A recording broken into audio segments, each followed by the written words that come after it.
Right now, Pittsburgh's best sports show is about to begin. Call us or tweet us. We've got things to talk about on the Ireland Contracting Nightly Sports Call. All right, 81 for the start of training camp. I like it, Ray. Thanks a lot, and thank you for tuning into the Ireland Contracting Nightly Sports Call. I'm Rich Walsh. I'll be joined by Chris Mueller in a matter of moments, and we're taking your phone calls tonight, 412-575-2600. So the Pirates go out and get a relief pitcher from San Diego, but not the one that everyone wants, Chris. Marinaccio. I got to keep pronouncing this name right. Ron Marinaccio. He's coming in here. He has stellar stats, too, right? He's given up more home runs than Dennis Santana. He stinks. You can just say that. He's a replacement. Oh, you didn't like the old boss? Well, here comes the new boss. Oh, sorry, same as the old boss. I mean, he's not good. There's a reason why he was available for, I believe it was international bonus pool considerations. You really know you're getting a stud back if you're giving up international bonus pool considerations. Not even cash. To me, considerations. If you were a last name Considerations, you'd have to name a child Cash, I think, by the way, if you liked sports at all. Yeah. The more noteworthy thing here to me, Rich, is pretty clearly that the Pirates, after trying to sell us a bill of goods that they had seen things beneath just the surface performance that indicated to them that Dennis Santana was kind of on his way to getting right, like they were trying to speak in positive terms about him. I think we know now that that was pretty much bunk from the Pirates and that they knew what everybody watching Dennis Santana knew, even if they were reluctant to admit it publicly, and that's that he was shot and that if he's going to be a reclamation project, he's going to be somebody else's reclamation project. He has been a mess this year on the Mount Rushmore of Pirates players that have been a disappointment in an otherwise really good season. Really, he and Marcell Ozuna stand alone, and you can make the argument that they'd be 4 or 5 games better in the standings if Dennis Santana had merely been an average reliever for them or had just not been a reliever at all for them, and they had replaced him with somebody who was average. Yeah, that was the one position that they really didn't need to address, I thought. I mean, he's coming off a 2 ERA. He was pretty impressive, especially at the end of last year. But he went from a 2 ERA, and I'm not a pitching coach, to his ERA in July was 12.27. Unbelievable. There's that big a fall from grace. Well, I think that we learned with him that the up and down seasons he had before this, before last year where he had a really good one, show that he's not a consistent pitcher. And I'd make the argument that when you're talking about probably 70% or so of relievers around Major League Baseball, other than the elite, 10% and then the very good 20% that follows it, a lot of these guys year to year, their performance cannot be fully counted on. Unless they're like really established as great, it's hard to just say, oh yeah, they'll be back next year same as they were. Santana should be evidence of that exact phenomenon that I'm talking about. He's also somebody, Rich, and I think like one guy who swims against this type in their bullpen right now is Mason Montgomery, who threw 101 right by Ben Rice in a crucial spot in, the first game of the doubleheader. If Santana is not locating his pitches exactly where he wants to, they are eminently hittable. So when your stuff just doesn't play at a really high level, unless it's perfectly placed, you're going to, deal with really no room for error. And I think we saw him have no room for error and then make a lot of errors this past season. And it was a long time coming. It should have happened earlier. I am glad that they have finally cut bait, though, and given up on this guy. So he's going to clear waivers. What do the Pirates do with him next? They send him an Indy. I mean, that's basically no one's going to take him, right? Unless they feel like a change of scenery, almost like Marinaccio. I think they've got to be done with him. That's why I said he's got to be somebody else's. I cannot fathom sending this guy, no matter how much success he has. Say he clears waivers and then he accepts, he goes to Indy, all right, fine. Are you going to trust him again? I don't know how you could. I think that he could be somebody who could pitch in AAA for a team, for any franchise, right?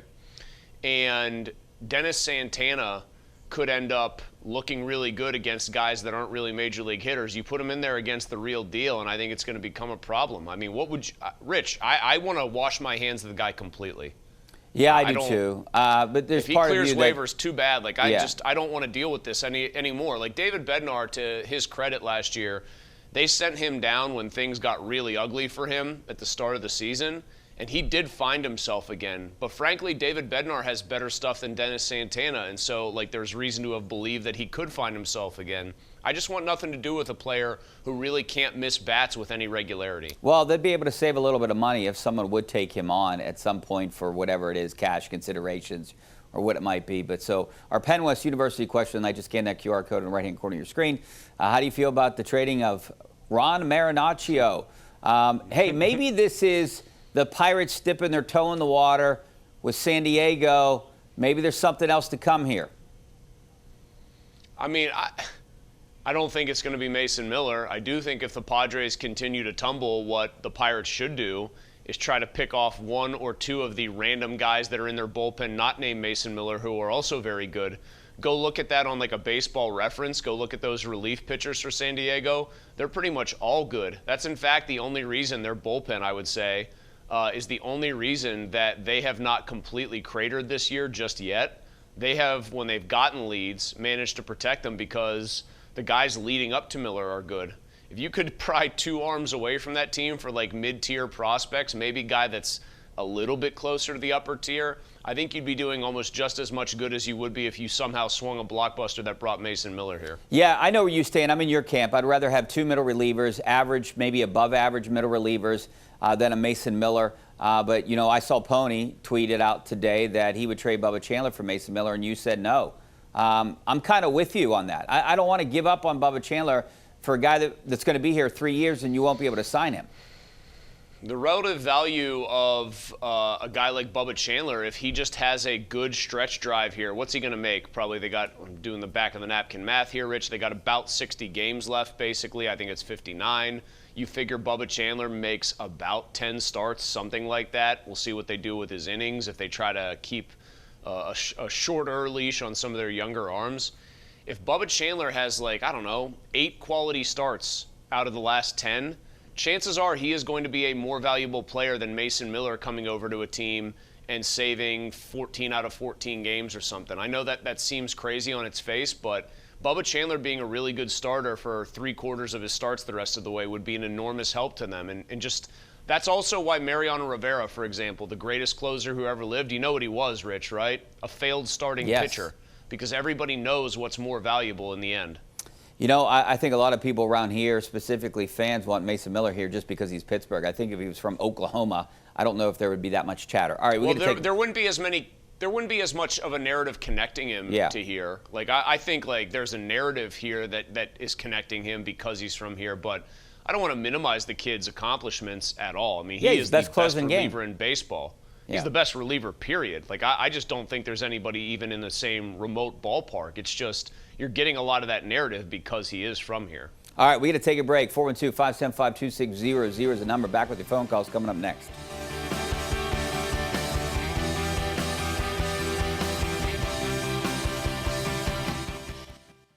All right, welcome back to the Ireland Contracting Nightly Sports Call. This is our Xfinity tweet of the night. Sources: the San Diego Padres acquired $500,000 in international bonus pool money from the Pirates for Ron Marinaccio trade. $500,000. You're getting potentially a guy that you can help in your bullpen, maybe change the scenery. I know you're down on it. You think he stinks, and I get it. I see the numbers. But you look at what he did last year. He had a decent career from 22 to last year. So maybe you can find something. What did Dennis Santana do last year? You're right. That's a good comeback. I like that one. Solid comeback there, Chris. How about they do this? Instead of having traded the $500,000 to the Padres in international bonus pool money to get this guy, the Pirates should have given me $500,000 so that I could advise Don Kelly as to when he should and shouldn't take starting pitchers out of baseball games. And if he were to take them out against my advice, what reliever he should replace that starting pitcher with. I think that kind of simple, straightforward advice from me is easily worth several wins to the team and $500,000 to me. You know, it's crazy when you think the Pirates lost their fan base. 4 people today, random 4 people stopped me, asked me what Don Kelly was doing with Bubba Chandler. Randomly. Walking around today. Oh, I don't think there's apathy at all. I think this fan base is hungry for a winner, and I think that they are rightly now. I defended Kelly early in the year when I felt like people were going a little overboard trying to assign blame, like almost that reverse of sometimes when a guy is from here, people are extra hard on him. I thought people were doing that, but the preponderance of the evidence now suggests that Don Kelly, whether it's him in his post-game comments covering for strategies that are laid out by Ben Cherington that Kelly has to agree to, basically, or whether it's him just making these moves on his own, he is in over his head with the thought process on a lot of this stuff. And I thought he really botched that Yankees game with Chandler badly. All right, let's go out to Brian in Hudson, Ohio. What's up, Brian? Hello, guys. How are you? Good, thanks for calling. Oh, yeah, thank you. I normally am from Wexford, but I'm away, so I'm in Ohio, so I'm calling you from Ohio. Nice. Today. I'll be back in Wexford tomorrow. Hey, one of the things I know I talked to you just a week ago. I talked with Paul Pompiani. I told him about getting rid of Santana, and guess what? Deja vu, he's gone. And I've said this many times with Jeff Locke, Santana, and another pitcher that starting pitcher they got from the Mets. And another thing is, too, that they should have been like 10 games over 500 because some of those losses were a combination of the bullpen as well as the manager and the general manager making bad, costly decisions. Yeah, you know, Brian, I agree with you. 10 games over 500 right now, I think, is the sweet spot of where they should be if the bullpen doesn't blow 18 games. And you can blame the bullpen, but you can also blame the manager here. You know, I always say that the manager is maybe responsible for 5 or 10 games, wins or losses per season, but maybe more right now. But here's the other thing, and we talked a little bit about it yesterday, Chris. Is it all his decision, or is he getting pressure from Ben Cherington too? I think it's a collaborative effort. I think they have certain analytic approaches, and I'm not somebody that's an analytics boogeyman. Analytics is just another word for information at your disposal, but I do think they have a little bit hammered out the feel for the game stuff. Bubba Chandler's stuff in that game, I know he had 2 lefties coming up, and Bellinger had doubled off of him previously in the game. His stuff looked filthy. Brandon Eisert doesn't have stuff. He is the definition of a junk-balling left-hander. The Pirates barely saw it fit to mention him when they made the trade that acquired him and acquired Jacob Gonzalez. Gonzalez was the centerpiece of that deal. So I think it's a team-wide, and I think that means Cherington and his people are involved, Kelly's involved. It's a team-wide effort to come up with these decisions, and I just think they're too rigid and too married to them. And to Brian's point, 10 games over, I'll actually go a little further. I mean, I think you can realistically say there are about 5 or 6 games that it's not debatable that they absolutely should have won, that they lost. Give them 6 more wins, Rich. That puts them at 59 and 44. They'd be 15 games over. This would not even be a race for a wild card spot. They would be safely tucked into one right now with almost a minimal chance to lose it. I mean, their bullpen has been a catastrophe this year. Yeah, and you can't sell me on Eisert yesterday because he had worse numbers against lefties than Bubba Chandler. And Bubba Chandler was coming off of an out and a strikeout. So, by the way, funny enough, Marinaccio has better numbers against lefties than against righties. He's got reverse splits. He's terrible against righties. He's merely bad against lefties. So who knows? Maybe they're actually bringing in a right-handed pitcher to handle lefties because their left-handed pitcher that they tried on it couldn't do it. Good point. Let's go to Steve in Latrobe. How you doing, Steve? Hey, guys. How are you? Good. Couple things. First one, I really don't like our 6 games coming up. I could see us easily going 2-4 and kind of putting us back to just a humdrum and where we are. But I think the Mason Miller hype is just a pipe dream because everybody knows that San Diego wants to do salary relief and get rid of one of their contracts, whether it's Bogarts, Machado, or whatever. And we're not going to do that. We're just not. I mean, that's not the Pirates' way. So let's look at Weaver, maybe Santanella or something like that. But we're not going after Miller because we're never going to pick the salary up for one of their albatross contracts they want to unload. Hey, Steve, you know, great call. Chris, would you do anything like that in order to get Mason Miller for less of a return? Or less what you sent out? It's not my money, but it's not my money. I'd do it in a heartbeat. I would tell them to do it absolutely. Oh, you can give up like a mid-tier prospect and take on somebody's crappy contract? Sure, but Steve is right. I mean, this is why Mason Miller probably ends up with the Yankees or another massive market team that has the financial ability to take on and willingness, I should say, is maybe more the right word here, has the financial willingness to take on one of those albatross contracts because they just want to get the pitcher that comes with it as a result. So I would agree. I mean, I think the chances that the Pirates would actually acquire Mason Miller, we never are supposed to say 0% in this business, but they're under 1% in my estimation. Yeah, I'm with you on that. Let's go out to Chuck in Uniontown. How you doing, Chuck? Good evening, fellas, and thank you. No question about it. This is the season-defining homestand right here. And for goodness sakes, don't make it like the last several years where we come to a situation like this and we fall flat on our face. Not like that one in 2001, 24, Yeah. we were 0-10. This is now the time to pay back against the Cubs. Sweep them, send them back to Wrigley Field. Well, there's no question about it. When we said it was a season-defining road trip, they were awful against the Braves in L.A., and now you're facing the Cubs. You need to take 2 out of 3. There's no question about it. You have to take 2 out of 3, especially with who's going for the Pirates. You got Jones, Skeens, and Ashcraft. Yeah, it should be your best 3. I mean, bottom line. I know Chandler with that start is one of the better starts they've gotten from anybody in a while. I think one of the good things is they should, it seems like, get Spencer Horwitz back. They've had a couple guys, O'Hearn, outside that 3-homer, 10 RBI game. Lau for sure since June 1st, or O'Hearn, excuse me, in the month of July.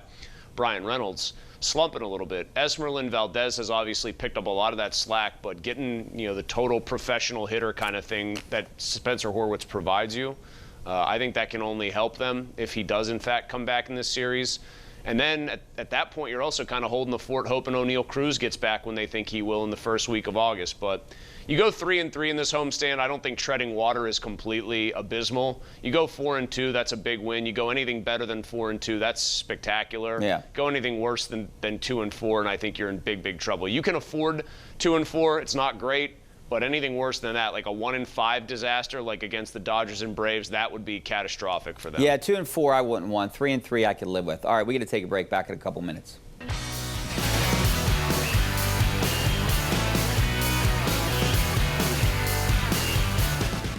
All right, welcome back. Not a lot of time left. Chris, you're going to head to Yinzer-Palooza and get one of those Dr. Robbie bobbleheads. Unfortunately, Rich, I will not be able to do that this weekend. My big thing on the weekend, I'm back at the Moon Open trying to go for 36 holes of stroke play and see how I stack up. Good luck. What's that logo? This is the Cradle at Pinehurst in North Carolina. Okay. I missed Disney it. World for golf fans. All right, thanks a lot, Chris. See you next week. Hopefully we see you on KDKA News in just a couple minutes.